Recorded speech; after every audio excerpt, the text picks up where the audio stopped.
Welcome to Cybersecurity Network Terms Recap, Part 4. This is Dr. Data. So let's continue. We've now moved into P, and we start up with the very famous or the dreadful ping of death.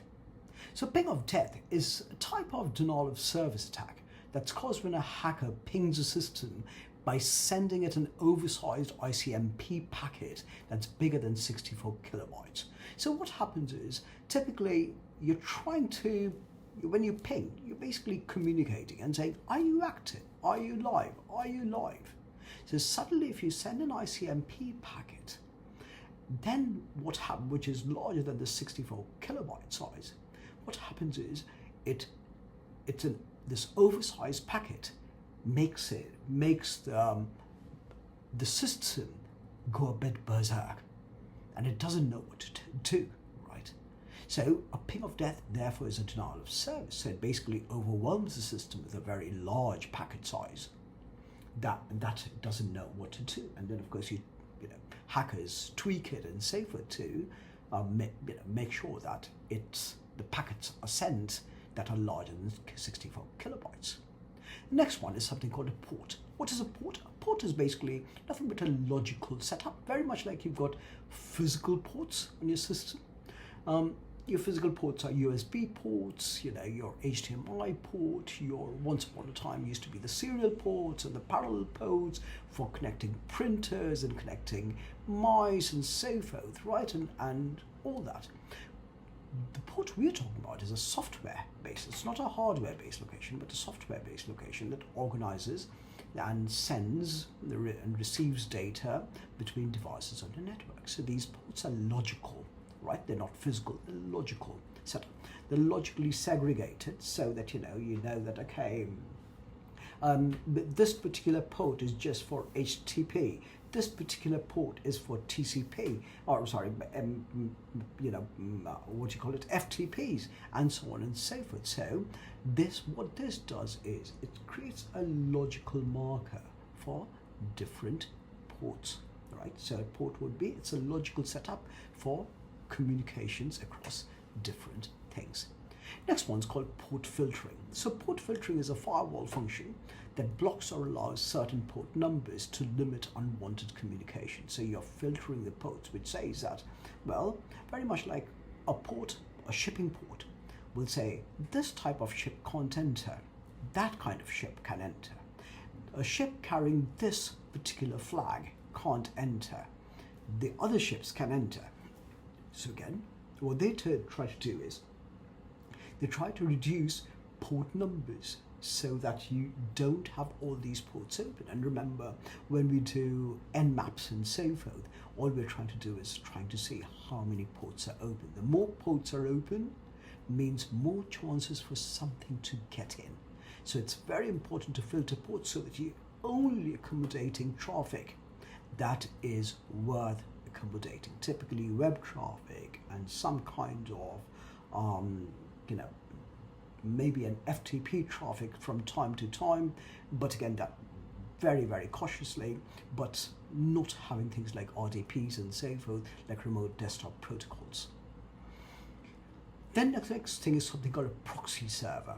A proxy server is a server that fulfills the requests of its clients by forwarding them to other servers. So a proxy server is a proxy, right? So you're never really hitting the real service. It's a great cybersecurity principle in practice, which is it's a proxy that works like a server, but what it does, you're really never hitting the server. So even if you're sending a lot of packets, denial of service attacks, you're not really hitting a server, you're hitting a proxy. So worst comes to worst, the proxy goes down, but the server stays active. So all this does is it serves as a proxy for the real server, and then forwards the requests based on what it thinks is legitimate to other servers. So combine proxy servers with firewalls, you now have a half decent system ready to play.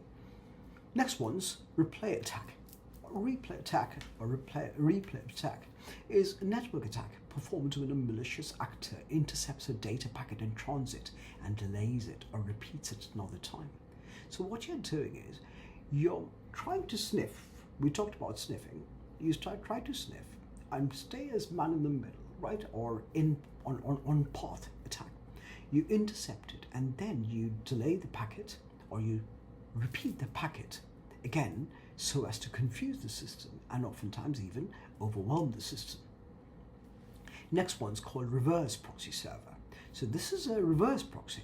So very much like a forward proxy server, which is a proxy server, a reverse proxy server is a server that regulates and restricts the internet's access to an internal server, right? So rather than receiving things, right? So whatever you send out, right? It restricts the internet's access. So whatever is being sent to, from the internet to internal servers, it regulates that. So again, proxy servers, whether you're reversing basically means, from outside to inside, and proxy server is from inside to outside, right? That's why a proxy server is forward is from the client to other servers, and then reverse is from external services to internal servers. Next, of course, a router. A router is a network device that connects multiple networks together, but based on IP addresses rather than something silly like a hub, which communicates to every possible thing it's connected to. A router basically sends it to only the devices it's meant to send. So a router is a much more smarter version of a hub. Next is SFTP, Secure File Transfer Protocol. Now, file transfer protocols, FTPs, used to be very, very common and popular in the 1990s and 2000s, but of course they were ridden with vulnerabilities. So now you've got a new protocol, which is an SFTP, which is a secure protocol used to transfer files from one device to another over a network. So FTPs just used to be if you had to upload large files, very much like what you do on Dropbox or something like that. Now it's being replaced with secure file transfer protocol, where it's making sure that the vulnerabilities in FTP have been mitigated. Next one's called Secure Shell. Secure Shell is, or called SSH. You'll see that oftentimes when you see HTTPS, it stands for, it's a secure sockets layer being used for a secure shell. So secure shell is a protocol used to create a shell within a remote system, right? So a shell, what it basically does, it encapsulates it so that you can't really grab it and capture it, right? So it basically encrypts it and then sends it within a shell, right? Security hardening is the process of strengthening a system to reduce its vulnerabilities and attack surface. So once again, you've got two things: attack vectors, what you use to attack, and attack surface, what are you attacking? So you're always trying, as cybersecurity professionals, you're always trying to reduce the attack surface. And the process of strengthening a system is known as security hardening. You're trying to reduce vulnerabilities and the attack surface. If it's less lucrative, you ask yourself, why are Windows machines attacked so much? Because they have a very large attack surface. Not only because oftentimes Windows machines have much more of an open application setup, right? Many people write applications for Windows OS and things are everywhere. But also because many more people around the world use Windows OS compared to Mac OS. So of course the attack surface increases. So security hardening for Windows therefore would be to reduce vulnerabilities and to reduce the attack surface by saying, okay, maybe very much like what Apple does, it's recommended that you only download things from the App Store rather than from anywhere else, right? You see the same issue with Android machines being attacked much more because it has a large attack surface compared to iOS devices. Next one's called SIEM, Security Information and Event Management, which is an application that collects and analyzes log data to monitor critical activities for an organization. So what it does is it looks at every event, right? What is being logged. It does data analysis, it does data capture, it tells you what has been flagged. Is somebody nefarious trying to enter the system? Are there too many requests coming from a single source, right? Among many different things. A lot of times SIEMs are used by SOCs, the Security Operations Control Groups, and so forth. But it's incredibly important because this is sort of a single application dashboard that allows you to capture all these things, all these security-related, cybersecurity-related information. Then is security zone, which is nothing but a segment of a company's network that protects the internal network from the internet. So oftentimes you'll see, especially when mapping things out, they're called DMZs or public-facing networks. DMZs are demilitarized, and then you militarize it by saying, okay, demilitarized is anybody can enter, anybody can look at things like web pages and so forth, but an example would be the intranet would be a security zoned network, which would be a militarized zone rather than a demilitarized zone, separating it from the public internet. Next one's called Simple Network Management Protocol, SNMP, which is nothing but a network protocol for monitoring and managing devices on a network. So if you're ever trying to manage multiple devices on a network, for example, I'm at a university, and here the university is thousands and thousands of devices are logging onto the university's network, right? But how do you monitor and manage? How do you know that this device trying to log in is actually authentic? That's why you've got to find a way that how do you map these out? So if you were to ever look at a large console that's reflecting what's going on, of course they're looking at which device is coming in, what's trying to access, what applications are they trying to run, are they going through certain proxy servers, what proxy servers are set up, among many different things. And oftentimes any kind of anomalous behavior is marked by or flagged, and then that can be captured in the SIEM, the Security Information Event Management. But SNMP is a critical network protocol for monitoring and managing devices on a network. Next one's called Smurf attack. So what's a Smurf attack? A Smurf attack is a network attack when an attacker sniffs an authorized user's IP address and floods it with ICMP packets, right? So what they're doing is it's smurfing. What the hacker or the attacker does is it finds an authorized user's IP and then overwhelms that IP address with loads and loads of ICMP packets, right? And again, it's sort of you're denying service to that, but it's known as a Smurf attack. Speed, of course, is very straightforward. It's, we used to have narrowband and broadband. Now everything's broadband. It's nothing but the rate at which a device sends and receives data, measured by bits per second, like, a gigabit per second or 300 megabits per second. If you look at with your ISP, when you sign up and you say, I want this kind of service, this kind of broadband service, you'll see that all they're saying is, what kind of broadband speed do you want? And the higher the speed, the greater the premium they charge. Next term is something called stateful versus stateless. So stateful is a class of firewall. So these are firewalls, right, that keep track of information passing through it and proactively filters out threats.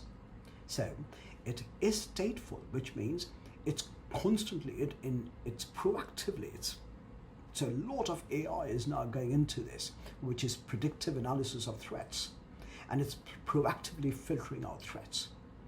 Stateless is basically, it's not proactively doing anything, it's doing it based on something called deterministic behavior. So you've got predefined rules. If you find this, do that, or else don't do anything, right? So they have predefined rules that does not keep track of information from data packets. It just knows, if this is thought to be legitimate, blacklisted, whitelisted, blacklisted, whitelisted. So that's why it's called stateless, right? So stateful is when it's doing it in real time, and it's not deterministic, but it's based on learning over time, and it's proactive. Stateless is much more reactive. It only reacts when something that is marked as, it might be tricky, is therefore filtered out. Next one's called subnetting. So this is division of a network into logical groups called subnets. We've talked about it. Sometimes you want to secure parts of your network as subnets, very much like your guest network versus your own network, so that you have better access control and better identity management in play. Next one's switch. Switch is it's basically typically a hardware device that makes connection between specific devices on a network by sending and receiving data from them. So hub sends everything, switch does some kind of filtering, and then of course routers are the cleverest, and they do much more as IP-based filtering. Then SYN flood attacks or synchronized flood attacks. It's a type of denial of service attack that simulates a TCP/IP connection and then floods a server with SYN packets. So the way it works is it's known as a three-way handshake. You send something that says synchronize as a request, and somebody says, it's like saying hello, and somebody says, how are you? And you reply, I'm well, how are you? So very much like that, you send a SYN first, they send an acknowledgement, which is an ACK, and then you shake hands, which is like a SYN-ACK, right? So you're creating a three-way communication. But what happens is, in this case, the denial of service attack happens by flooding the server with too many hellos from hundreds of people, and you suddenly don't know who to say hello to or who to shake hands with, and that subtly creates a denial of service. Then we come into TCP/IP model, right? So TCP/IP is, of course, very famous transmission control protocol and internet protocol. TCP is the cleverer form, which knows how to fix the packet jigsaws. IP's main job is to just send the packets to an address without knowing how to fix it to create the picture. TCP/IP creates the picture. IP just sends all the jigsaw pieces from one place to another. So it's basically a framework used to visualize how data is organized and transmitted across a network.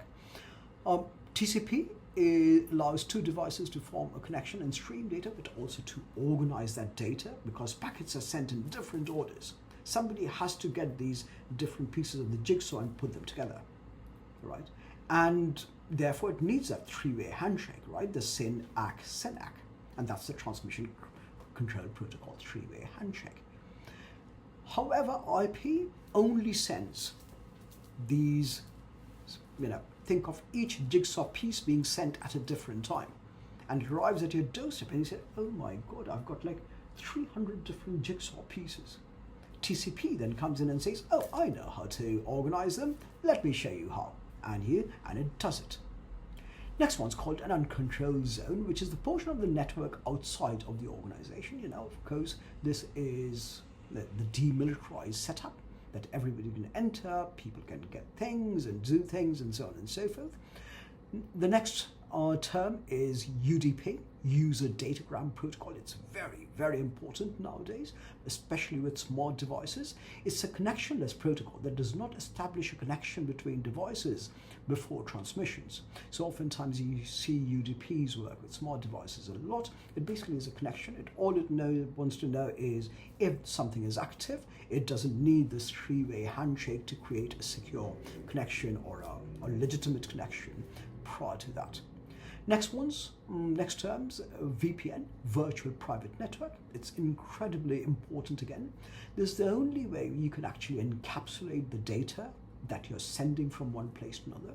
So turn on your VPNs, get a VPN if you can. So it's a cybersecurity service that changes your public IP address and masks your virtual location so that you can keep your data private when you're using a public network like the internet. So especially because it encapsulates your data, especially if you're ever using data in a public area like Starbucks or any other coffee shop or the library, turn on your VPN. It's the only way to encapsulate and encrypt your data so that it's not open for somebody to sniff or do any kind of on-path attack or a delayed attack and so forth. WAN, which is a wide area network, which is this is a network that spans a large geographic area like a city, state, or country, right? You can have these large WAN-like setups, right?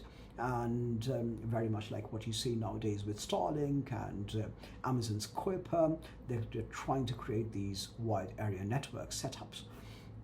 And then Wi-Fi is Wi-Fi protected access, also known as WPA. You see now WPA2 and so forth. It's a wireless security protocol devices to connect to the internet, and of course it's vastly superior because it encrypts it at with a more robust set of algorithms. Thank you very much